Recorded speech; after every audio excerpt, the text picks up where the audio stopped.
We are live, and good evening, everybody. Good evening, Eastern time. Well, not really. It's 4:30, but it's dark out here in New Jersey. What a match! And it's wonderful to be here with you in our debut of NYCFC Postgame Live. It'll be a short-lived series for 2020 since New York City was eliminated today in penalties by Orlando City in the opening round of the MLS playoffs. I'm Glenn Crooks. And I'm joined by the radio commentators for both English and Spanish. There they are. If you've never seen their faces, now you have. This is a decent looking group. I don't know. We always lose out to Tom Kolker. Yeah, speak for yourself. But Tom Kolker and Matty Lawrence from the English radio side, and then Roberto Abramowitz and Ariel Hudas on the Spanish radio side. All New York City matches are carried on the New York City FC network on nycfc.com/radio. Boys, we had hoped that there would be more, but this was a bizarre finish. 1-1 draw at the end of regulation and extra time, and then penalties.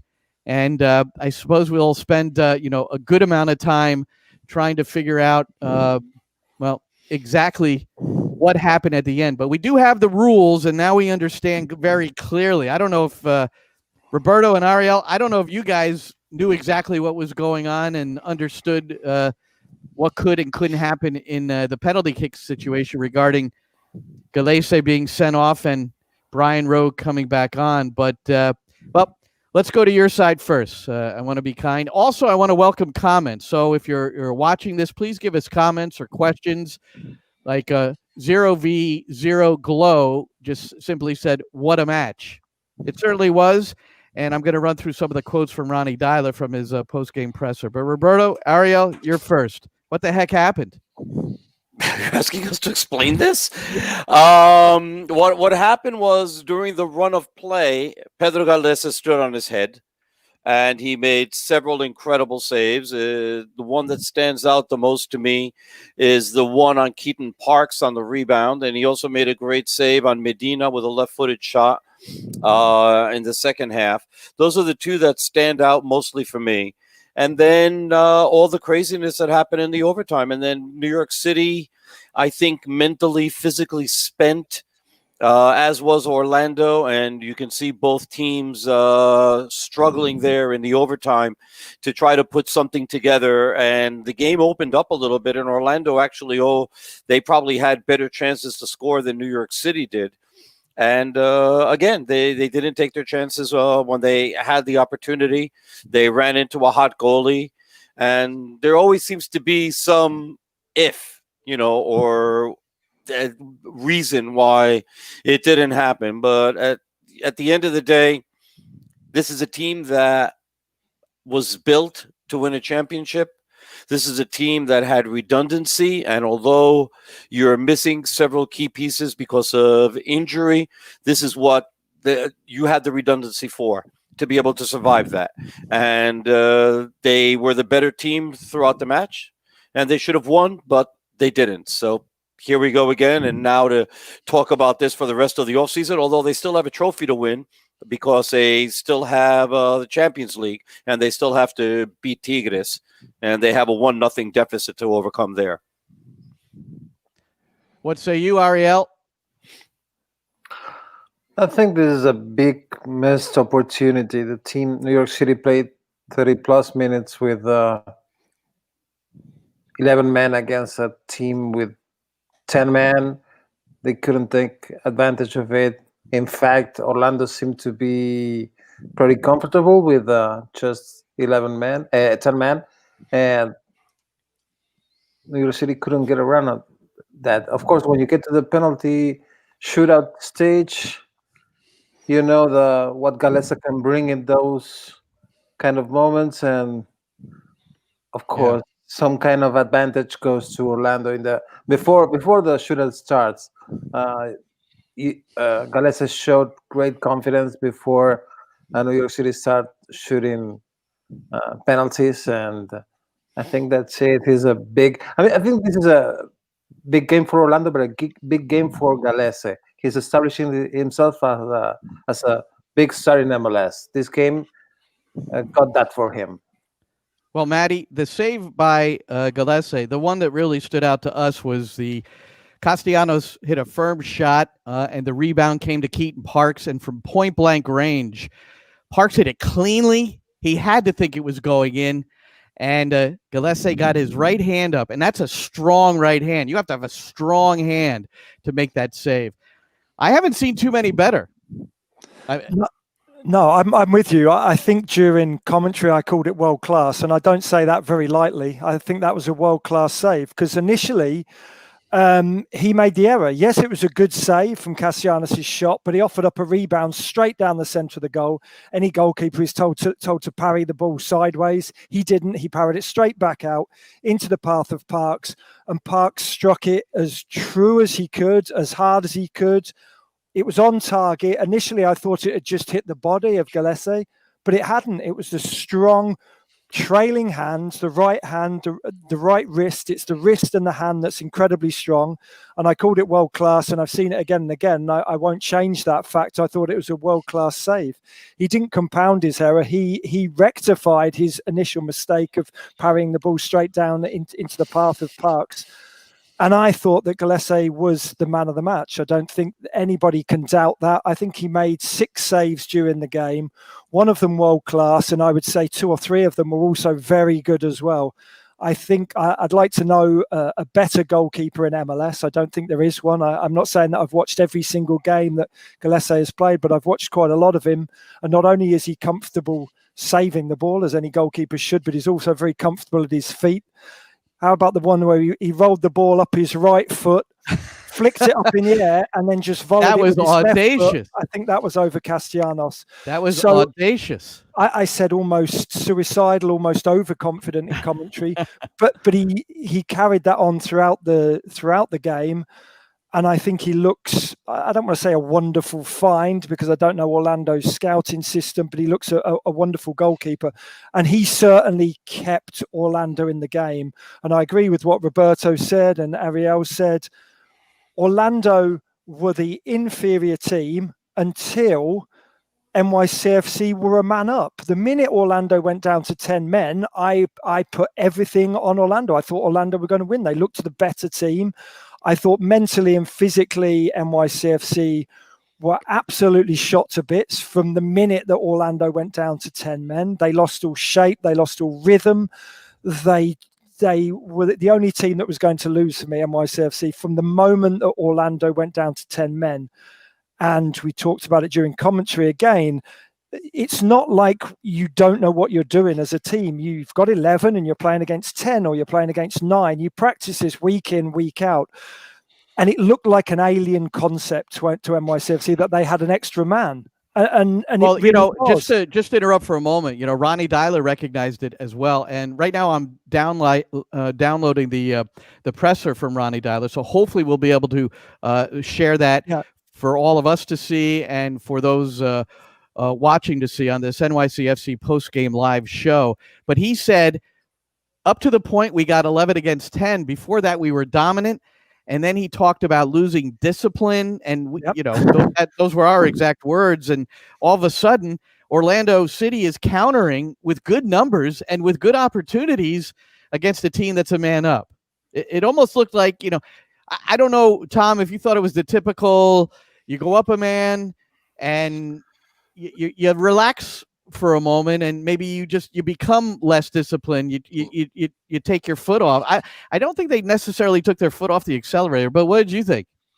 Well, I thought your point in the broadcast was right on. I don't think they took their foot off. I think they looked rushed and they were unorganized, and it seemed like they felt like they needed to get the goal right away when going up a man. And instead of taking their time and making Orlando chase the game, it was New York City chasing the game, and they were getting tired trying to track down the ball. And it should have been the opposite.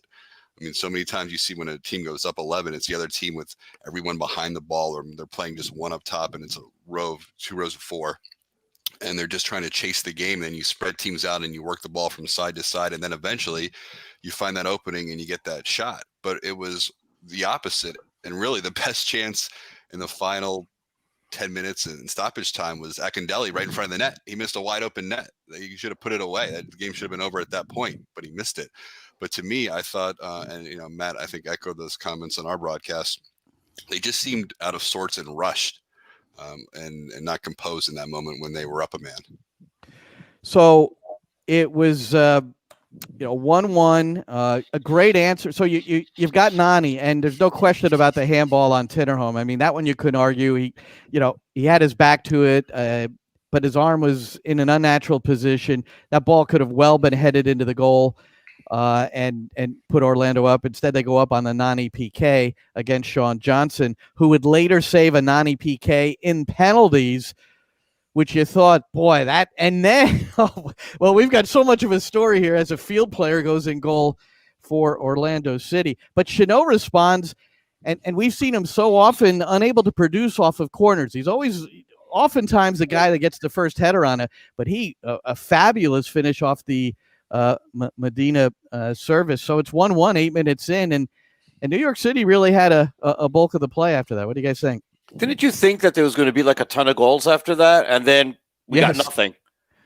I was like, all right, we got a great start. Now there was a ton of opportunities, but as it turns out, there wasn't a ton of goals. But this is going to be a historic game in many ways, only because of the fact of the way that whole penalty shootout happens.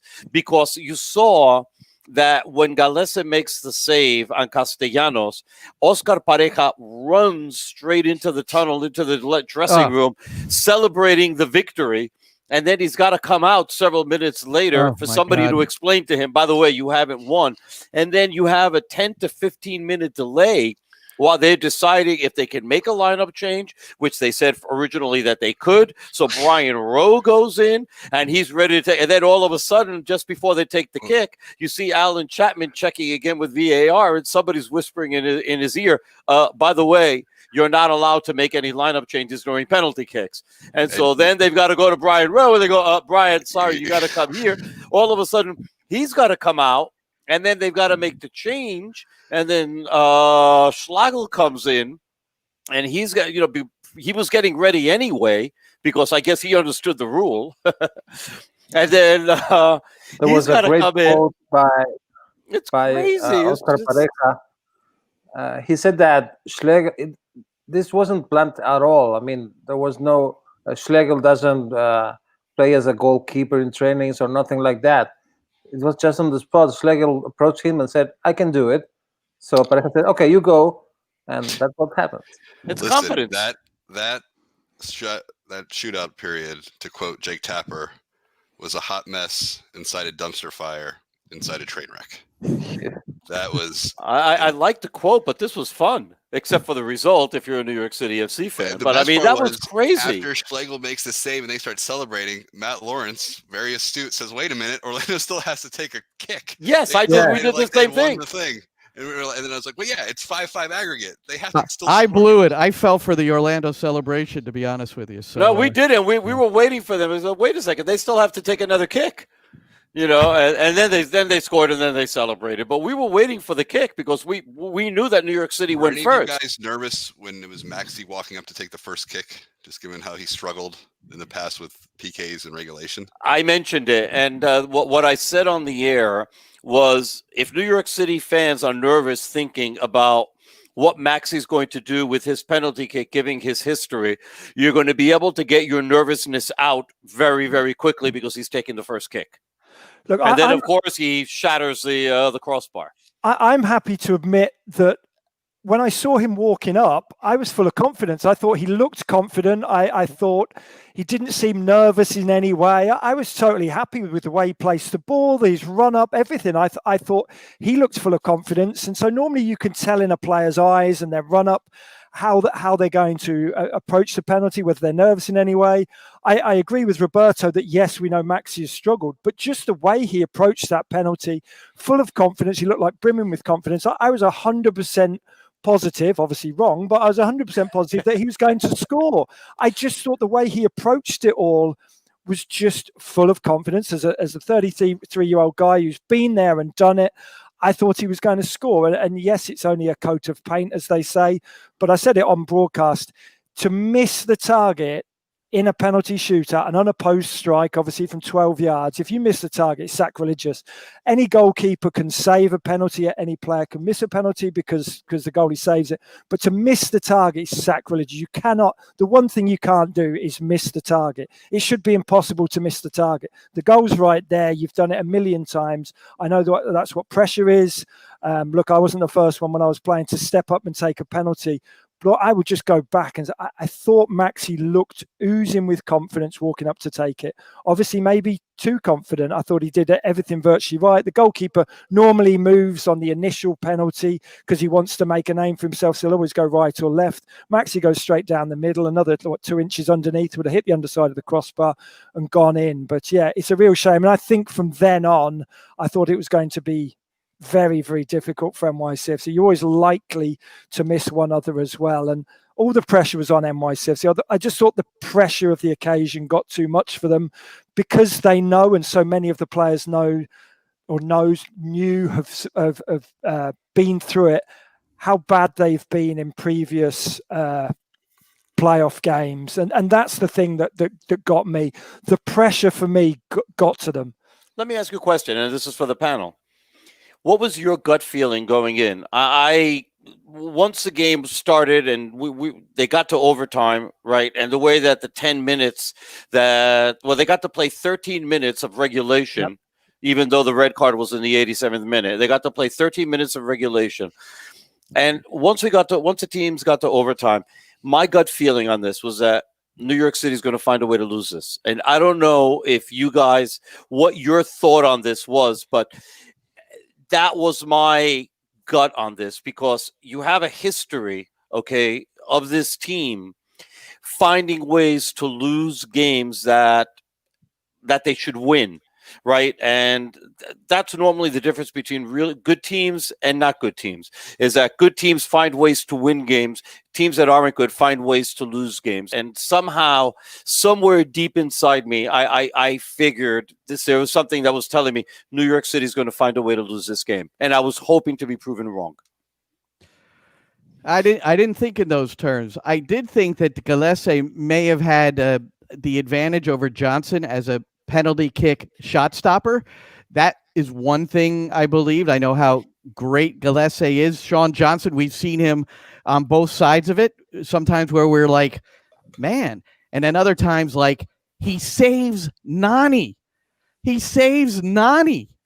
mean, to put them into sudden death against a backup keeper. Sean Johnson, they should have that would be statue building material outside of Yankee Stadium if New York City comes back and wins that game in penalties. Well, but here's the thing about Goody's penalty is awful, and here's why. Yeah, of course. Because if you're not a goalkeepers don't even. If you're not a goalkeeper, where are your hands? He's standing straight up, and your hands are here. Your hands are here. So you don't shoot it high against a guy who's never played in goal before. You go low on either side. Proved that. Castellanos' penalty proved that. I know it's in the corner, but it wasn't great. He showed that he's never played in goal before on the school playground, in his back garden against his sister, anywhere, in training, whatever. Schlegel's never played in goal before. He dived face first on one of them. And as you say, all Goody needs to do is roll it on the floor, one side or the other. I know it's easy sitting here. Football's an easy game when you're watching it. Go and do it when you're down there on the field. It becomes much more difficult and it's much quicker. But I'm with you. And to Roberto's point, NYCFC find ways to lose the game. And that's it. Goody missed a penalty against a guy who literally never put goalkeeping gloves on. And not only, he let him save it. He pretty much chipped it. It's almost like the no back pass before the no back pass rule when Liverpool Alan Hansen used to pass the ball back to Bruce Grobbelaar every time and they used to waste time.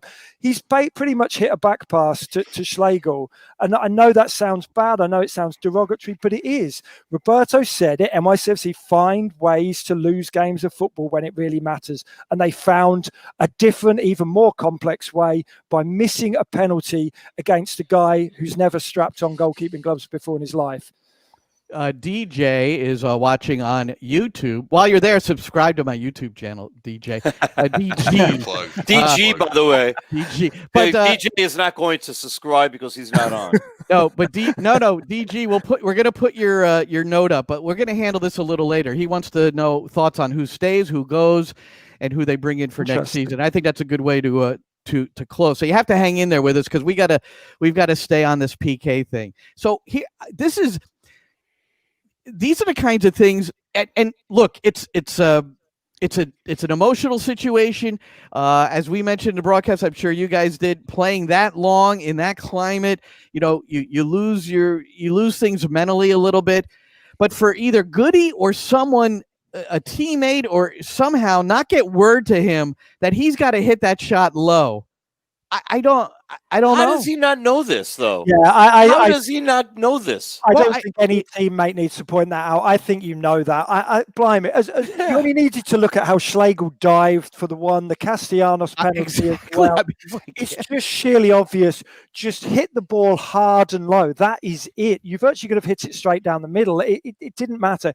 He was not going to make a save if the ball was hit along the ground, other than him maybe saving the ball with his feet like an ice hockey goalkeeper. Yeah, right. That's just a fact. And so to chip the ball at chest, shoulder height, which is where he was standing with his, like a clown, with his hands up like that. It's very hard for a player who's not used to it to suddenly move their hands down. It's just hard and low. That's it. And yeah, he doesn't need to be told that. He's a professional footballer and a very experienced one at that. Experienced one. He's over 30 years old. That's what I'm saying. As conversely for Orlando, it seemed like they had Sean Johnson scouted pretty well. I mean, the number of kicks that were high and above him, because he obviously was diving low and an athletic player, but it seemed like they had him figured out pretty easily. Yeah, I think they took good penalties, guys, didn't they? Yeah. I think Orlando took good penalties. Yes, you obviously scout goalkeepers. Yes, you know how they dive from penalties. I just thought they held their nerve. I think that when you're down to 10 men as well and you get to penalties, you already got 1 foot in the next round because nobody's expecting you to progress. You breathe a sigh of relief at penalties and you say, we've got nothing to lose now. We've made it this far.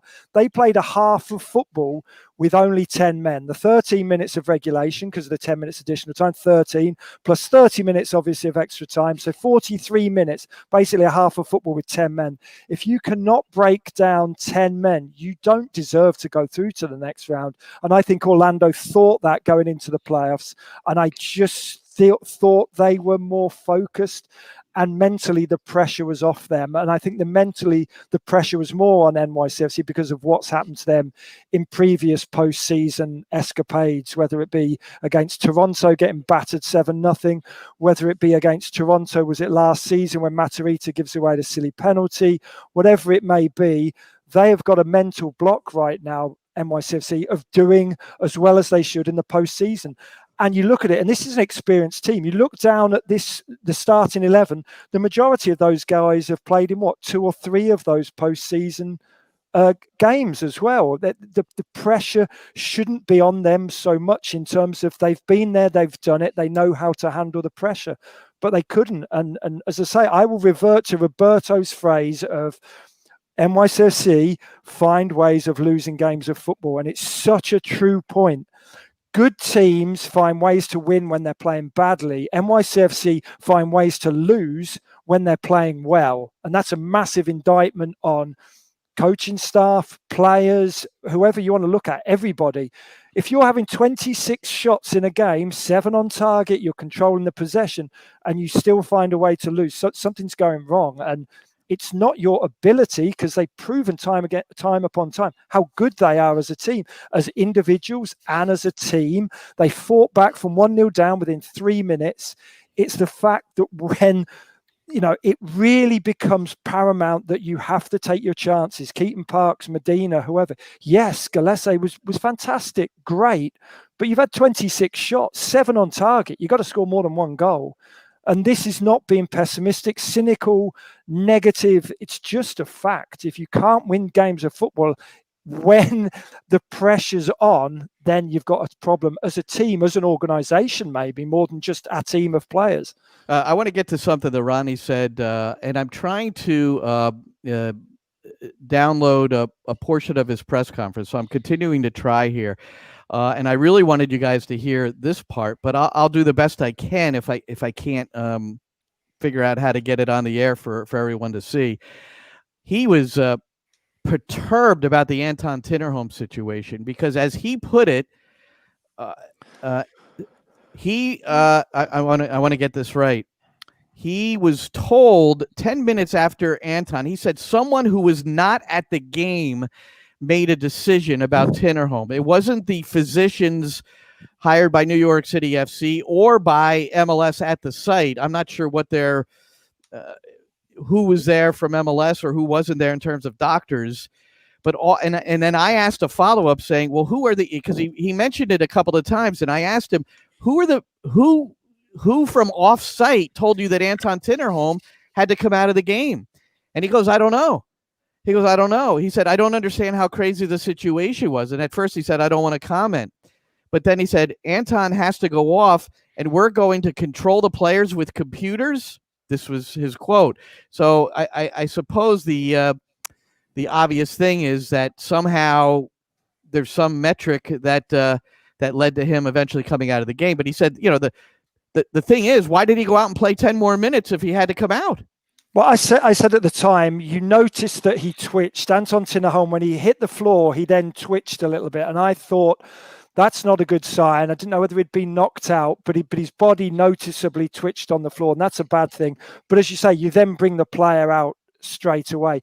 Nobody can tell you from a million miles away. It's the same as if you phone up your doctor and you tell him, this is what my x-ray shows over the phone. Nobody's going to pass judgment on you until they see you. I think that's asinine. I think that's ridiculous. I don't see how anybody can do that. I think that's stupid. What I will say is that Ruan should have been sent off. I said it was cowardice at the time. I said it was a sending off offence. I compared it similarly to the 82 World Cup when Schumacher came out, the German goalkeeper on the French centre forward, I think Battiston, and took him out in a similar manner without looking at the ball, just playing the player. Ruan put his shoulder into the face and neck area of Anton Tinnerholm, and he tried to hurt him. It's cowardly, and he tried to hurt him. He shouldn't have been on the field of play. And Tinnerholm should have gone off then if he was going to go off. And I can't believe, and the rest of you guys chime in, sorry, I'm not meaning to take over, but there's no way that somebody can make a medically informed decision via a computer or over the telephone. Any medical practitioner, any GP, any physio, I've never heard anybody who can make a decision from anywhere other than being in close proximity to that player, noticeably testing their reflexes, their actions, whether it's knee ligaments or whatever. I'm very disturbed if that is truly the case. Not that I'm disbelieving Ronnie Dyler. No, and we'll have to try to get clarification there. And then Dyler was also just he didn't mention Alan Chapman by name, but he said in the end he forgets that they have to take another penalty. He's obviously referring to Chapman because he blew his whistle that the match was over. So it wasn't just the Orlando team rushing onto the field, Roberto. It was Chapman blew his whistle twice. So it was just crazy game. I've never seen it ending like that. But no. Yeah, it's the end of another season, and I just wonder, what will happen next. And I suppose we could go. We could take a little look at that and then look at some of the other games. BT Burden writes, so they seem to have a coach. It's time for some significant changes to move forward ahead and break this playoff funk.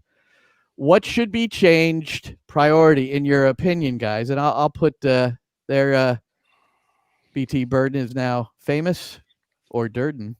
And there's his question. Who's for Ariel? You go, man. I mean, what do you think? I mean, David Lee said on the Yes Network in their preview of the game that when Eber went down and then when Mitrice was sent out on loan, that they looked for a striker, but they didn't find one that fit what they hoped were their needs, and they weren't just going to make a move. But there's some pressure to get the right DPs in, correct? And they can bring in two. Is that right? I don't know if it's a matter of DPs or not. It's a matter of having a backup striker, for instance. This team hasn't had. They didn't have a backup striker for like 2 months, 3 months. So it's things doesn't work that way. They don't work that way. I mean, teams different things in order to get players that could fill the spots. I understand that this was a crazy year, and you couldn't get the guy from the academy teams or whatever, and you couldn't bring somebody from the outside. But for 2021, you need to have some backups and some space to play with different options and all that stuff. Because the only option we had, this team had in the last month, was Tajuri Shradi, and he's fine, he's perfect, I like him. But you need to have another player, another option, another way of playing, another type of or kind of striker, or I don't know, another option for the team. I understand it isn't the coach's fault or the club's fault, maybe, but you need to look for something else, maybe in advance. I don't know. I understand that This they has will been go, historic, but though. yeah. Sorry, Ariel. That's what I say. That this has been historic. Weren't we talking about the same thing? Of when are they going to get a striker to back up David Villa? I mean, this has been historic. I mean, it wasn't going to be Joe Inga Burgett, right? I mean, that was one of the guys who they had there, and then after he left, but still they had nobody. And now, obviously, once they brought Ebert in, so now you had two strikers for a change. But that's been like the first time in the team's history that they had two strikers. But when Ebert went down, they never filled that role. Well, remember, Dome Torron, what he was. I'm sure he got himself in a little bit of trouble for his cries out when Villa was gone and no striker emerged until Eber. So look, they relied on Villa for so many years, and Villa is no longer. Eber is a proper striker and proved that he could score on a consistent basis. He'll be coming back off an ACL. He will not be ready for the early stages of the season. He might not be 100% until June. And Castellanos, he's a striker. He's also maybe an inverted winger that could play with a striker or play with twin strikers, which I would love to see. If you ask, as we move forward, and we could talk about personnel a little bit more, wouldn't you at least consider, I would like to look at, because Sands now won't play again in 2020. They were hoping he could play in the latter stages of the playoffs if they moved on. But Sands, oh, that's right. Well, let's not forget about CONCACAF Champions League. How about Sands, Collins, and Chanot, back three, wing backs, Tinnerholm and Matarrita. And then you've got Parks and Ring in front of that back three, Maxi doing his playmaking stuff, and then Tati Castellanos, and then the DP striker you bring in. That's a pretty good lineup, man. And you let Matarrita and you let Tinnerholm go. And Sands is so comfortable in the center of defense. I think that's a good idea in principle. Now, they tried three at the back a couple times this past season. Didn't work out so well. The other thing I think you have to think about from Dyla's perspective is he really liked the combination of Sands and Parks in front of the back four. Yeah. And those two were locked in together until Sands got hurt. So if that's the case, I ask you guys, if they go back to that, and you assume you have a healthy Morales, does that then again push Ring out wide? I mean, how do you figure that out? If you stick with a 4-3-3 with that group, I think you're diminishing your opportunities, because what you always want to do is you put your best players on the field and then go, and then you have to shape your game based on your best players. And by taking one of your best players and putting him in an uncomfortable position, I mean, Ring had some effectiveness as a winger or out of the 4-2-3-1 on that left side, however you want to call it. So he had some success, but there's little question that he's more comfortable, more natural in the center of the park, shielding that back line. And then you got Parks, the number 8, Morales, the 10. It really is, it's really, to me, a great way to go. And when you play a 3-5-2, man, your playmate, your number 10 is, they're given a lot of flexibility and liberty. And, that's Morales' game. It's great when you see him pop up on the left, on the right, sometimes center. Sometimes he's making penetrating runs. And out of that shape, you get more of that opportunity. But what did Ronnie say? Well, he didn't want to play that shape. He said he played it twice, lost twice, didn't want to think about it the rest of the season. Well, yeah, and we can't look. They had success out of this 4-3-3 or 4-2-3-1. So, and then when Sands goes down, right? What happens? Ring comes into the middle, and things are maybe working out better, and they probably got enough chances in that 4-3-3 shape. I'm just saying, I look at their personnel. I think, and Maddie, you put this on me early on about Sands. I think he's a better center back than he is a holding midfielder. Okay, Anton Tinnerholm and Ronald Matarrita are two of the best attacking fullbacks in the league. Now you're giving them, even more liberty to get forward out of a shape like that. You've got Ring who could just hold on. He can batten down that hatch in the center of the park or on transitional moments. And then you have but who comes in with Castellanos? Do you play Medina as a second striker? I don't know. Shradi? I don't know. It's you decide how your formation is going to go on the players that you bring in, or you decide your formation and then you bring players in to suit that formation. I said it about Inter Miami during our commentary earlier, that Inter Miami have just brought players in and then worked out and suddenly then realised they need to put 11 players on the pitch in a formation. That they have no idea what they're doing. Whereas Nashville is the complete antithesis of that. Nashville know exactly how they're going to play. They've not got a decent player in that team. I'm being slightly facetious, but they've not got a great player in that Nashville team, but they know how to win games of football, and every player is suited to the position they play on the pitch due to how Gary Smith wants to play. NYCFC's problem is the fact that they change the coach every single season, and each coach has a different philosophy on how they want to play. Yes, they all like playing out the back, but they have different ways of playing the game from there. I don't think you can build a good team unless you have continuity. And by continuity, I mean having the same coach who coaches for 2, 3, 4 seasons, and he tells the hierarchy, bring the players in, this is how I'm going to play. I need players X, Y, Z, and the manager gives the GM or whoever 3 or 4 players for every position due to the way he wants to play the game. For me, and I'm not just being negative about NYCFC, I'm being negative about how teams across the world work. You can only build a team if you have positive continuity, and there's no continuity at NYCFC because they keep changing the goddamn coach every season. So it makes it very, very hard to build a good team. And we saw with Dome Tourant, how long did it take till they got good? 10, 11, 12 games into a season. I know it's easier with MLS because you can afford to lose the first 11 games and still get the playoffs. Which happens, doesn't it? And even this season with Ronnie Dyler, it took a long time until he was successful. But that is the case. So what do we do, or what do NYCFC do?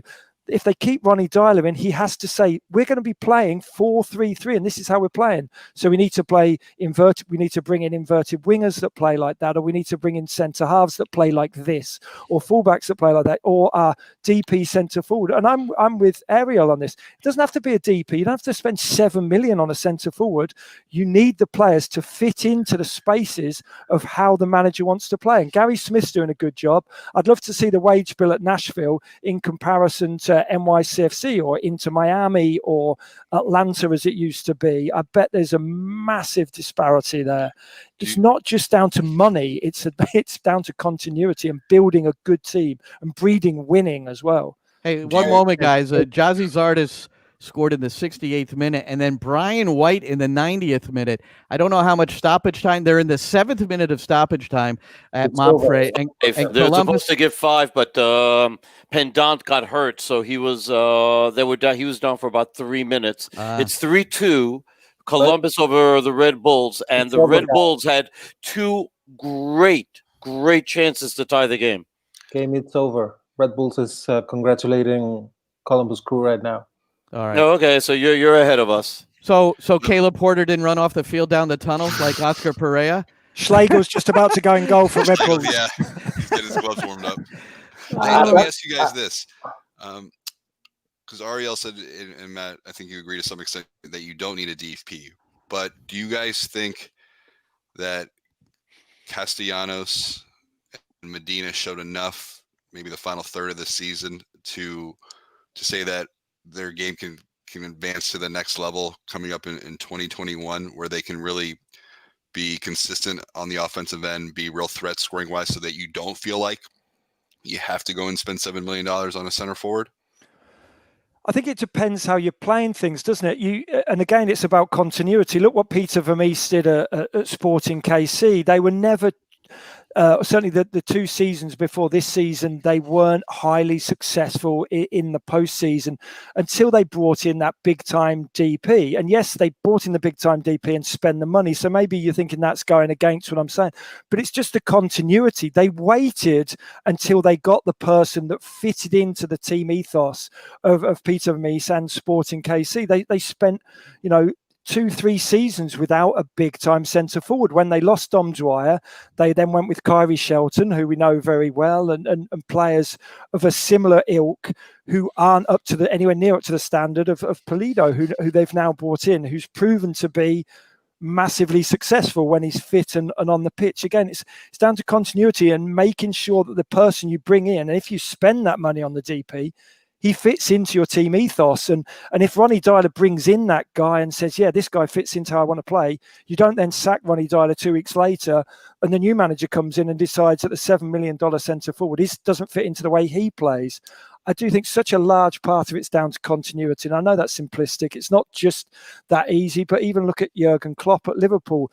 Only got truly successful after 2 or 3 seasons once he'd built the team up to play in the manner with which he wanted. I think any success, Alex Ferguson at Man United nearly got sacked. They gave him time. He went on to be one of the most successful managers in British history. And, you can go around many different teams and many countries around the world. Continuity normally pays off, whether that just means the manager or not. Look at RB Leipzig or, teams like that. Yes, they change their managers at times, or Borussia Dortmund, but they have an ethos that's bred behind the scenes. Right. Well, and I don't know what's NYCFC's ethos. Somebody tell me. Well, it's City Football Group ethos. Red Bull. What is it? Well, hold on a second though. City Football Group. Well, I'm not. I can't answer the question with specific words. I know there are methods. There's a way they want to play.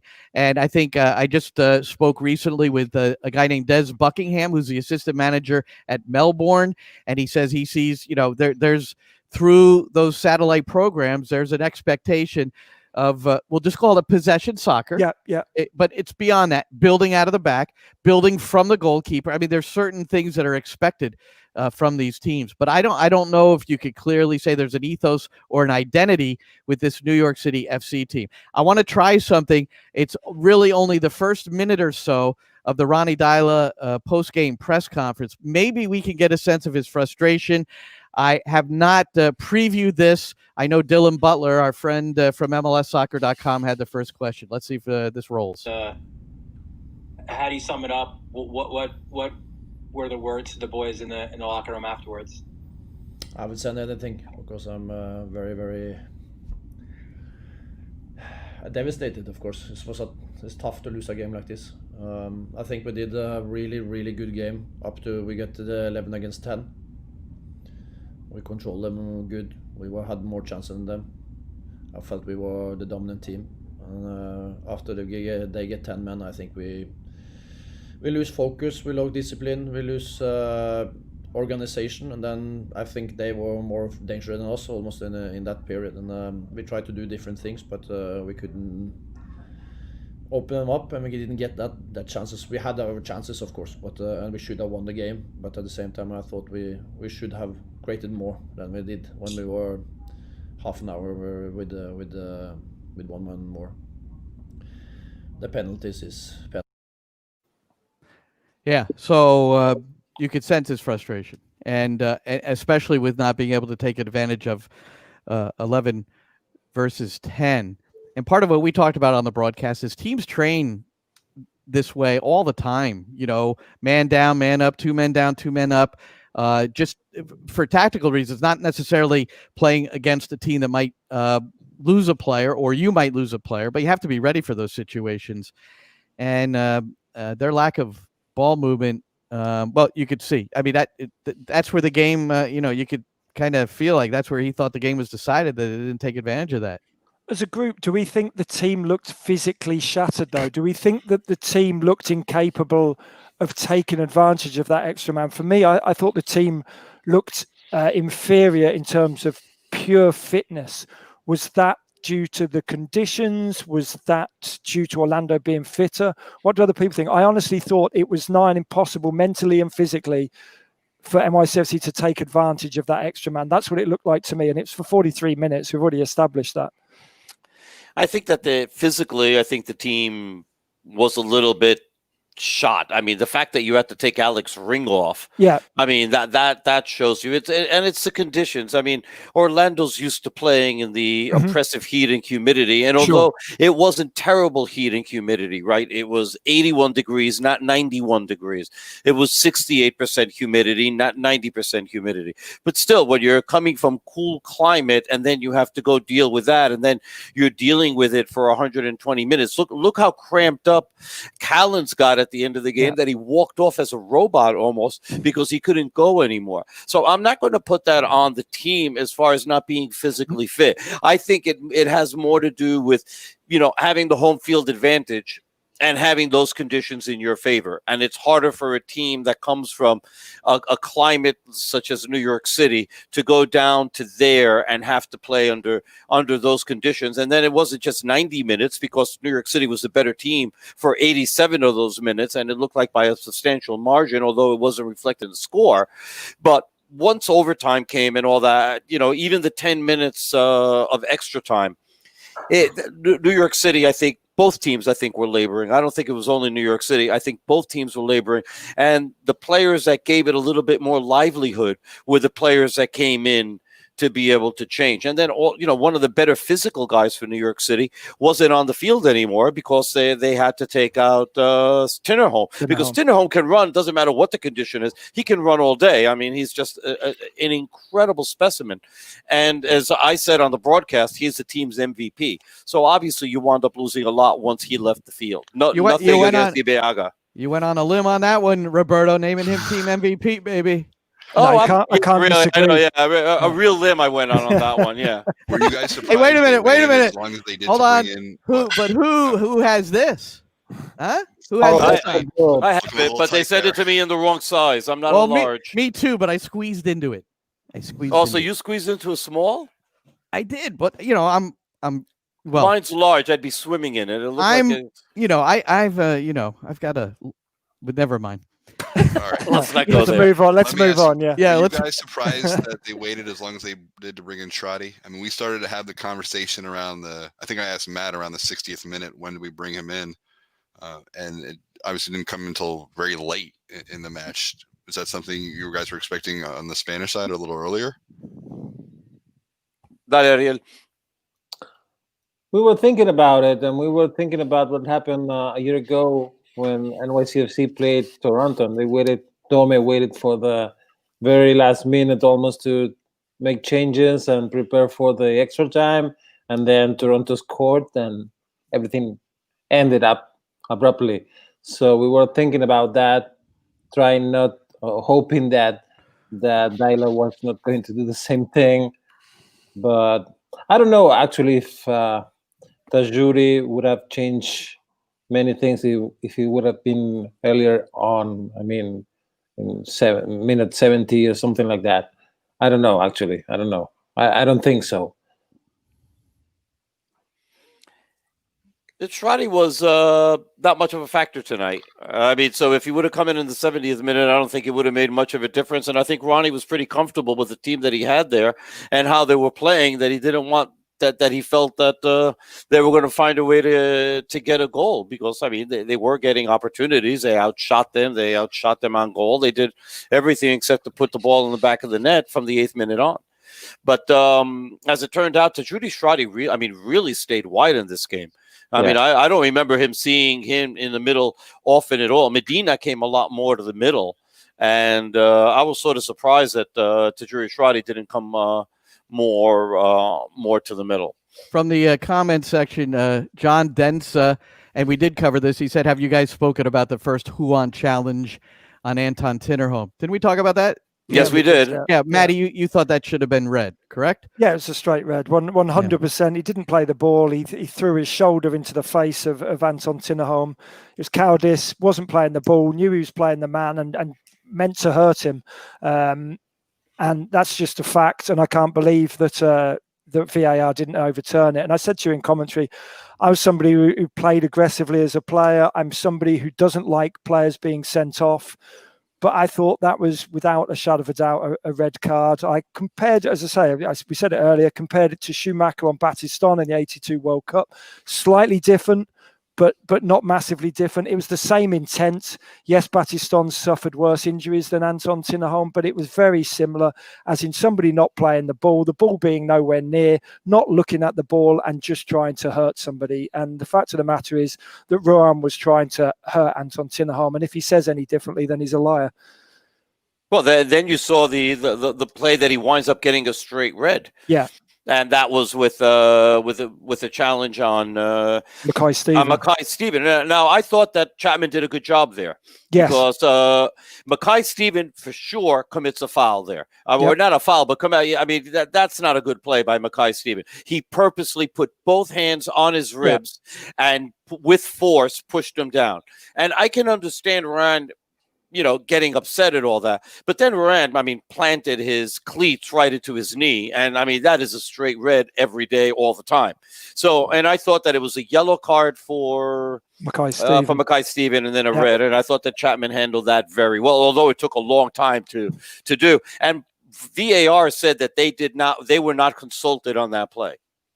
They were not. That was Chapman's decision on the field. Yeah, it's a simple decision, I think, for Chapman, with the aid, I'm sure, of the assistant referee or the fourth official as well. Not that you should really take too much notice, not notice, but you shouldn't be, taking advice from the fourth official. But I think he came to that of his own volition. And I said it as well, Roberto. I said, not a good play by Mackay Steven. Yes, he put some weight on Rohan, but he certainly didn't break both of Rohan's ribs and then need to be massaged by Nani as well. And then he needed the wheelchair and then et cetera, et cetera, et cetera. It was just, it was comical. Some pretty good acting down there. It was great acting. To Chapman's defense, Juan was on the ground for a crazy amount. Yeah, so he just stood back. Yeah, I think the fact that I'm with Roberto, Alan Chapman stood back and just let everything play out in front of him because nothing else was getting out of hand. Waited around, let all the antics and histrionics of Rohan and Nani and all the complaining. Once that subsided, dissipated, then he decided what he was going to do, and he took his time. That's what referees are supposed to do. They're not supposed to straight away decide what's going on. Stand away from the situation, think about it in your head, and then issue the cards that you thought. And I thought he was absolutely spot on. Yes, stupid from Mackay Steven, picks up a yellow card, but Rohan, as I say, that could easily have been Rohan's second red card of the game, or it should have been. Part of the disappointment of Ronnie Dyla from the post-match press conference, I really felt we could go all the way this year, he said. We should have won this game. You guys agree with both those? I'm not saying that NYCFC would have gone on to win, and I don't think Ronnie Dyla was either, but he's saying they're good enough to go on and win, which I agree with. You don't start any competition unless you think you can win. But there was certainly too good to go out in the last 16 of MLS playoffs. Far too good to go out at this stage. And is that an indictment on the playing staff, the coaching staff, a mixture of both? But yes, far too good. They had 26 shots today, 7 on target, 56% possession. Of course they were too good to lose today's game, but they lost. And again, I like Roberto's comment, and I will go back to it again. NYCFC find ways to lose games of football, and they once again did that. They were too good to lose, but they did. Just because you're too good, teams can't be too good to get relegated. Teams can't be, or players can't be too good to get substituted. The proof is in the pudding. You lost the game. Therefore, you were the worst team. You lost. Orlando won the game. They were the better team. They're the facts of progressing to the next round. So let me just add on here one thing. Can I add on one thing? Yeah, but right after I read another quote, I need players and staff that want to win. I look at myself, still a long way to go for a team to go all the way. That was also his comment, pretty close to his closing comment from the presser. Well, it adds into what I wanted to say, which is this. For New York City to get out of this funk, right, of finding ways to lose games, you've got to bring in proven winners. Guys who find ways to win.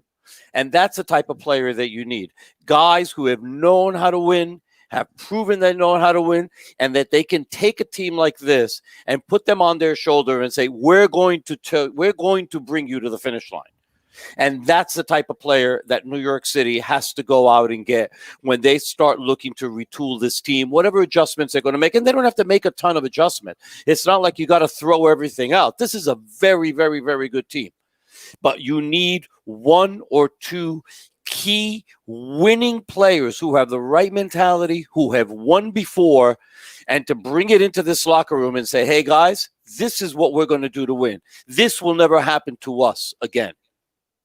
And do it. And that's what they're going to have to do to bring in. More than anybody who can score 30 goals or anybody who can, run like Messi in and around 30 players to set somebody else up.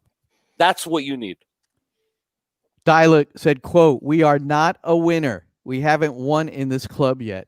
So look, I like what he had to say. I mean, you could tell he was despondent. Right. He was frustrated with the Tinnerholm thing, wondering why was he taken off the field when no one at the Exploria Stadium on MLS's side or New York City's side told him to take him off. I don't know what this person who was watching on TV or off-site using a computer or metrics decided. We're going to have to figure that one out. Yeah. I mean, so, but we'll get the full story on that at some point. No one asked him about, and you guys haven't brought up the handball on Nani in the first half that wasn't reviewed. I mean, Tinnerholm's was very obvious. I don't think anyone's going to argue that. But Nani, it looked like maybe it went off his shoulder when we watched it live, but when you saw the slow motion replay, it hit his forearm. It hit his forearm. I don't know why someone wouldn't get a look at that. I don't know why Guido Gonzalez Jr. didn't say, Alan, you got to look at this one. But where did you see a replay that showed clearly that it went off his forearm? Because I didn't see one that was 100% clear. Now, this is where I go as far as this decision is made. They originally said no penalty. So now I've got to look for absolute proof that original call was wrong. And I looked at every replay that they sent. And I'm sure it's the same ones you saw. I didn't see anything that was 100% conclusive that it hit him below the shoulder. I didn't see anything. I wouldn't have given it. I was 100% adamant that it was handball. 100% adamant. From what I saw, from the way he reacted, I would have given it at the time, because you knew from the way he reacted, you could see that there's no way it hit his shoulder. It hit below there. Was anything 100% clear and obvious?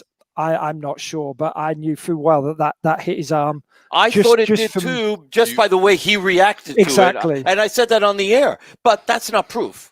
So that's not proof. The law has to change. if you're the guy who's running VAR, did you have 100% proof that was a penalty? I think it was 100. Did I have 100% proof? Firstly, I'm on a computer screen 3,000 miles away with 5 inches by 7 inches, so it's very tough to tell. You need a better computer, but I'm sure I do. But I'm pretty sure I would have found 100% proof that was, if I saw multiple angles, I would say that was a penalty. Well, the last replay, I mean, the three of us agreed. I think the last replay we saw. By the way, I'm Glenn Crooks, Tom Kolker, Matty Lawrence, English radio, Ariel Hudas, and Roberto Abramowitz, Spanish radio. So the three are the ones. I don't know where everybody sees us. But I'm next to Tom, and Matty's below us. But we saw that last replay. It hit his forearm on the last replay. Let me ask you this: does the letter of the law have to change with VAR?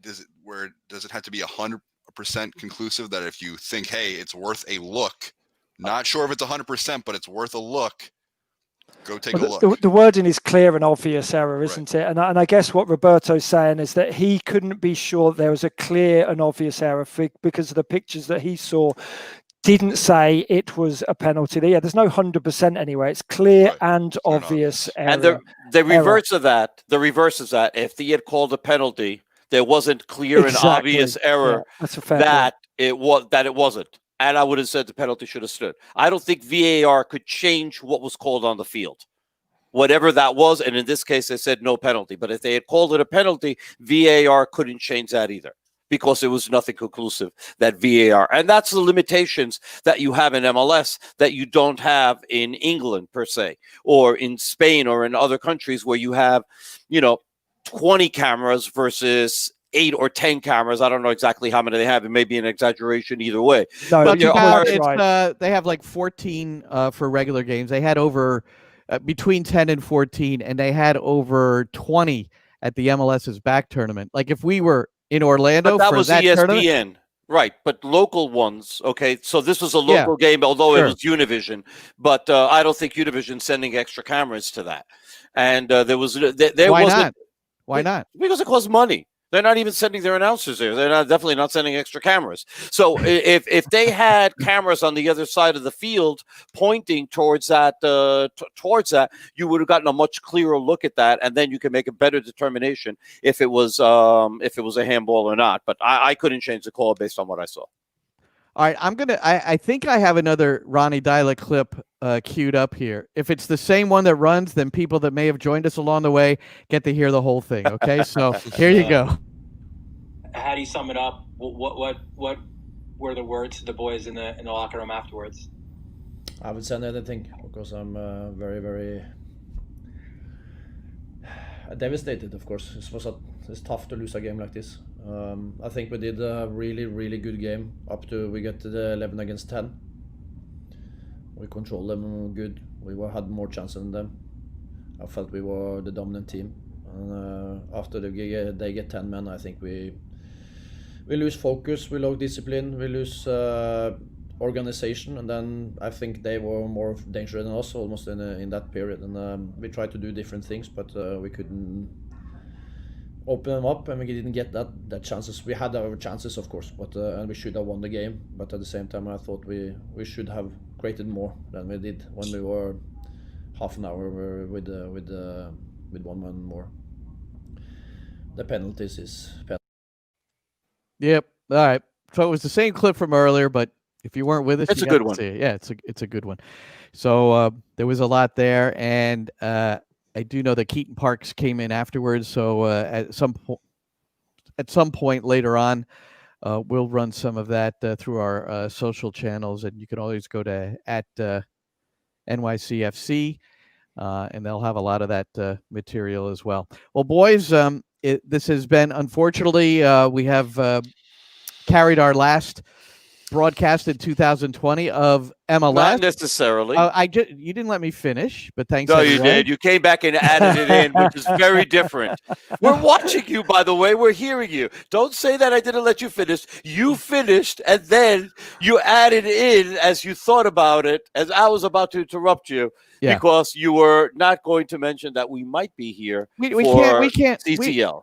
We have no idea if we can. We haven't been able to get a response from CONCACAF to know that if we can either have the rights, and we haven't special. And we haven't been cleared by New York City FC to for the budget to do this.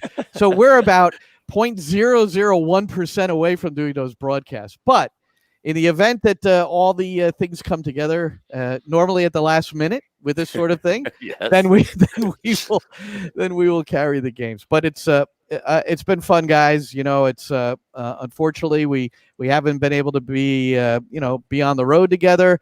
We haven't hardly been able to be at the stadium together. You know, we're doing the right thing: social distance, masks, not going out for a beer afterwards, and you know, we all miss that sort of thing. But I want to wish you all happy Thanksgiving, to be safe. And the one thing I'm going to do is look at this closely. I can see it works. I'll figure out the video a little bit better, and maybe there are some other things that we can add where this could be something interesting to do down the road, not just post-game live. So thank you all. Before you go, just remind everybody to listen that we'll be recording Soccer in the City Monday night, and that'll be out somewhere early Tuesday afternoon. So we'll be doing a lot more of this, but with John Rojas somewhere buried in the middle of Colombia. Yes, That's right. and maybe we'll get Ariel to come in and be our voice of South America replacement. Yeah, there you go. Yeah, but yeah, Soccer in the City, which is on TuneIn. Go to Apple and find it if you can. Apple Podcasts, that's where you can rate, review, subscribe, all those things. And now we will continue to do it, even though the City season is end. We'll cover the rest of MLS playoffs. CONCACAF comes up for New York City, so we know that's on the horizon in December.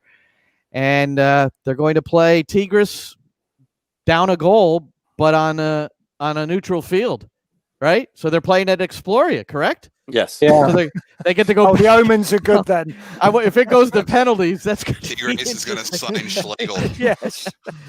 Goodie's up for the first penalty if it goes to penalty shootout. Boy, the technique of that save was brilliant too, wasn't it? All right. So anyway, I've never cared about goalkeeper's technique. Just keep it out of the net. Well, look, for Roberto Abramowitz, Ariel Hudas, Tom Kolker, Matty Lawrence, I'm Glenn Crooks. Boys, thank you very much. Everyone, good night.